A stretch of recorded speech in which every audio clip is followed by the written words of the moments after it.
If your child is a disaster the morning after just one more episode, it's not in your head.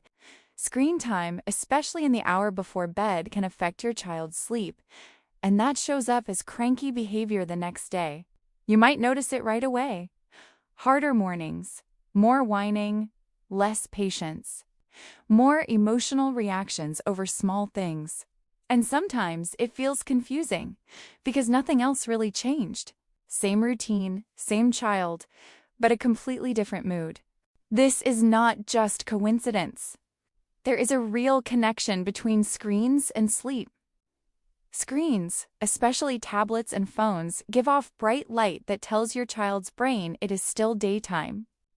That light can delay melatonin, which is the hormone that helps us feel sleepy. So even if your child looks tired, their brain is getting mixed signals. Their body feels tired, but their brain is being told to stay awake. This leads to a chain reaction. It becomes harder for them to fall asleep. They may take longer to settle, wake up during the night, or sleep more lightly. And even if they stay in bed for enough hours, the quality of that sleep is lower.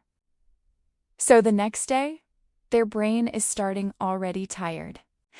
And a tired brain doesn't handle emotions, focus, or instructions very well. Let's connect this to what you actually see at home. A child who didn't sleep well may be more sensitive. Small things feel big. They may argue more, get frustrated faster, or struggle to follow simple directions. You might think, why are they acting like this today? But often, it started the night before. Even a 30 to 60-minute delay in sleep can build up over several days and affect behavior more than we expect. Here's a very common pattern. A child watches a show right before bed. They look calm while watching. Everything feels peaceful. Then the screen turns off and suddenly they resist everything. They don't want to brush teeth. They don't want to go to bed. They seem more awake, not less.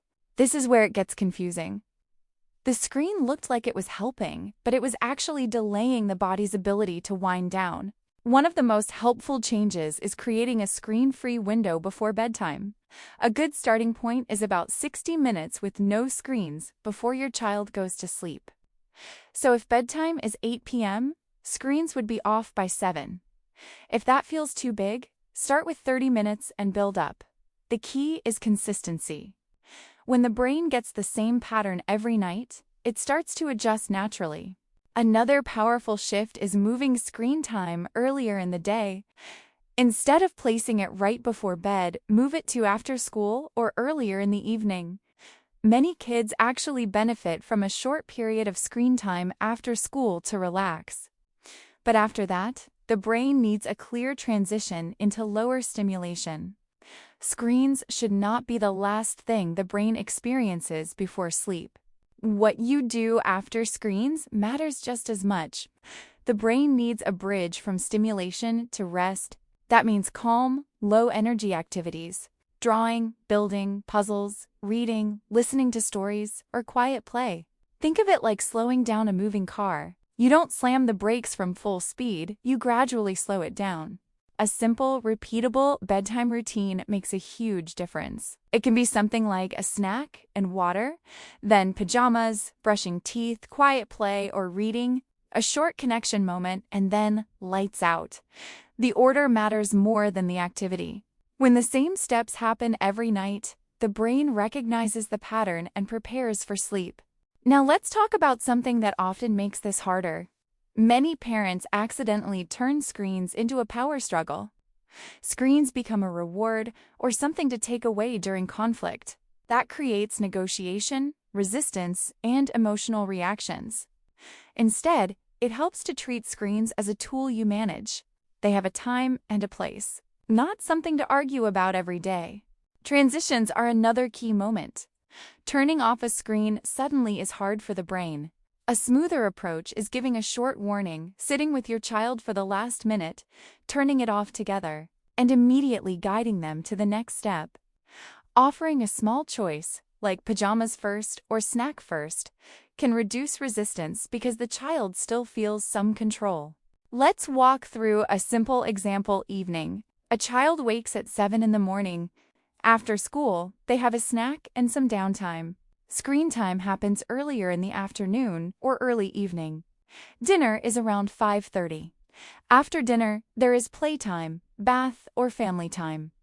Then, about an hour before bed, screens are already off and the bedtime routine begins. Lights out happens at a consistent time. This doesn't need to be perfect. Real life is messy. Some days we'll run late. Some days won't go as planned. The goal is not perfection. The goal is creating a general rhythm that supports your child's sleep most of the time. It's also important to expect some pushback at the beginning. If your child is used to having screens right before bed, this change will feel different to them. They may resist. That does not mean it's not working. It means their brain is adjusting to a new pattern. During that adjustment phase, your calm matters more than your words. Staying consistent, even when they protest, helps the new routine settle faster. Over time, the resistance usually decreases because the pattern becomes familiar. And if you're feeling tired and overwhelmed yourself, that makes sense too. Evenings are when everyone is low on energy. You're managing your child, your home, and your own exhaustion at the same time. This is not about being strict or controlling. It's about supporting your child's ability to rest. Sleep is one of the biggest factors that affects behavior, mood, and focus. When sleep improves, many other things get easier. You're allowed to protect your child's sleep without guilt. You're not taking something away. You're giving their brain what it needs to function better. Over time, you'll likely notice small changes. Easier mornings, less emotional reactions, more cooperation. It may not happen overnight, but the direction becomes clear. You're not trying to control your child. You're supporting their nervous system. And when the brain is well rested, everything else starts to work better.